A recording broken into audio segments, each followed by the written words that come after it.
فَمَن يَكْفُرْ بِالطَّاغُوتِ وَيُؤْمِن بِاللَّهِ فَقَدِ اسْتَمْسَكَ بِالْعُرْوَةِ الْوُثْقَىٰ لَا انفصام لَهَا وَاللَّهُ سَمِيعٌ عَلِيمٌ۔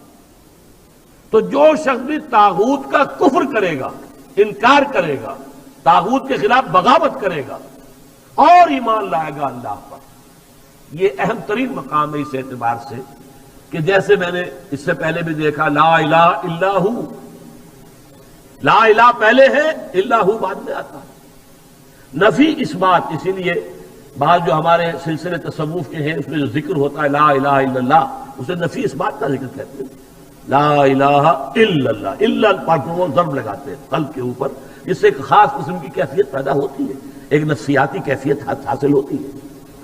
تو پہلے نفی ہے پھر اس بات، وہی ہے پہلے طاغوت کا انکار کرو پھر اللہ پر ایمان لاؤ، تب ایمان معتبر ہے۔ طاغوت کسے کہتے ہیں؟ طغا سے بنا ہے، طغا طغیانی، دریا اپنے حدود کے اندر بہ رہا ہے لیکن اب یہ کہ اس کی پانی ادھر چھلک گیا ہے، اپنے حدود سے کناروں سے نکل گیا، اسے کیا کہتے ہیں؟ طغیانی، طغیانی آئی ہوئی ہے، طغیانی۔ تو انسان کا اور جنوں کا مقام کیا ہے؟ وما خلقت الجن والانس الا لیعبدون، میں نے نہیں پیدا کیا جنوں اور انسانوں کو مگر اس لیے کہ میری بندگی کرے۔ جو حد بندگی سے تجاوز کرے گا وہ طاغوت ہے، چاہے وہ ایک فرد ہو، کوئی ادارہ ہو، کوئی ریاست ہو۔ میں نے یہ تین چیزیں گن دی ہیں۔ انفرادی حیثیت سے میں اپنے حد بندگی سے تجاوز کرتا ہوں، اگر زندگی آمد برائے بندگی، زندگی بے بندگی شرمندگی، اگر میں حد بندگی سے تجاوز کر گیا تو میں طاغوت ہوں۔ کوئی ادارہ آپ نے بنایا ایسا جس میں لمیٹیشن نہیں ہے اللہ کے احکام کی، بلکہ اس کے اندر آپ نے اپنی اتھارٹی جو ہے وہ بڑی مطلق رکھی ہوئی ہے، طاغوت ہے۔ ریاست آپ نے قائم کی، حاکمیت عوام کے لیے یا حاکمیت کسی ایک خاندان کے لیے، وہی طاغوت ہے۔ اس کی نفی، اس کا انکار، اس کے خلاف بغاوت کر کے ایمان لاؤ گے تو ایمان معتبر ہے۔ اور اگر طاغوت سے دوستی بھی چل رہی ہے، طاغوت کی چاکری بھی ہو رہی ہے، انگریز کی ملازمت بھی کر رہے ہیں، انگریز کی فوج میں شامل ہو کر خانہ کعبہ پر جا کر گولیاں بھی چلا رہے ہیں، انگریز کی فوج میں شریک ہو کر اور جنرل ایلن بی کو یروشلم کا قبضہ لے کر دے رہے ہیں، لیکن ساتھ ہی تہجد بھی پڑھ رہے ہیں۔ ایسے تھے فوجی مسلمان بلوچ ریجمنٹ کے اور پنجاب کے، بڑے لمبے لمبے بال، زلفیں رکھی ہوئی ہیں، نمازی ہے، اور یہ تہجد ہے کہاں؟ انگریز کی فوج میں۔ یہ تو طاغوت کی چاکری کر رہے ہو بھائی، طاغوت کے ساتھ تعاون۔ حال یہ ہے کہ حضور فرماتے ہیں من مشى مع فاسق ليقويه فقد اعان على هدم الاسلام، جو شخص کسی فاسق و فاجر انسان کے ساتھ چلے اسے تقویت پہنچانے کے لیے، اس نے اسلام کی عمارت کو جڑوں سے کھودنے میں مدد کی، منہدم کرنے میں مدد کی۔ من مشا صرف چلنا، آپ کسی کے ساتھ چلتے ہیں تاکہ تقویت اسے ہو جائے، لوگوں کو معلوم یہ بھی ان کے ساتھ ہے۔ من مشا مع فاسق، فاسق کافر بھی نہیں، فاسق لیقویہ، تاکہ اسے تقویت پہنچائے۔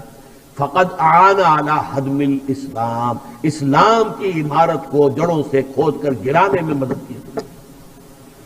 ایک اور حدیث میں آیا اذا مدح الفاسق، جب کسی فاسق کی مدح کی جاتی ہے، غضب اللہ تعالی واہتز لہ العرش، اللہ تعالیٰ انتہائی غضبناک ہوتے ہیں اس درجے کہ عرش کانپنے لگتا ہے، تھرا اٹھتا ہے عرش، اتنا غضب آتا ہے اللہ تعالیٰ کہ ایک شخص میرا باغی ہے، میرا فاسق ہے، فاجر ہے، اور اس کی مدح کی جا رہی ہے۔ اب اس کی روشنی میں آپ اپنے طرز عمل کا جائزہ لیجیے۔ لگے ہوئے ہم اسی نظام کی چاکری میں، اسی نظام کو تقویت پہنچانے میں۔ کہاں ہے اللہ کے ساتھ؟ ان سے ہم نے کہاں بغاوت کی؟ بغاوت کے کم سے کم یہ سمجھیے تین درجے ہیں۔ سب سے کم کیا ہے؟ نظام سے شدید نفرت ہو، ترک تعاون ہو، ترک موالات ہو، یہ نیگیٹو حصہ ہے صرف۔ جیسے گاندھی نے کبھی کہا تھا ترک موالات، نہ انگریزی کپڑا پہنیں گے اور بلکہ ہم تو نہ کوئی اور امپورٹڈ شے استعمال کریں گے، اور بلکہ ہم تو جو ہے اپنی کھدر خود بنیں گے اور پہنیں گے۔ ترک موالات، ترک تعاون، عدم تعاون، یہ پہلا درجہ ہے۔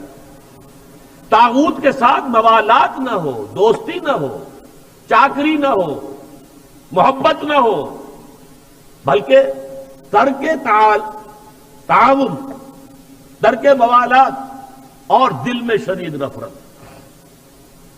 اگلا مرحلہ کیا ہے؟ طاغوت کے خلاف زبان سے جہاد کرنا۔ یہ کام غلط ہے، ہم اسے پسند نہیں کرتے، ہم اس میں تعاون نہیں کریں گے، زبان سے بھی ایک اعلان کرنا۔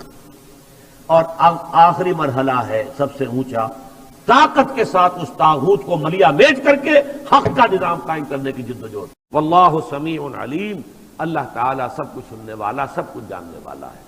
یہ سمیع علیم تنوین کے ساتھ یہ صفات ہے۔ السمیع ہوتا تو اللہ کا نام ہو جاتا، العلیم ہوتا تو اللہ کا نام ہو جاتا۔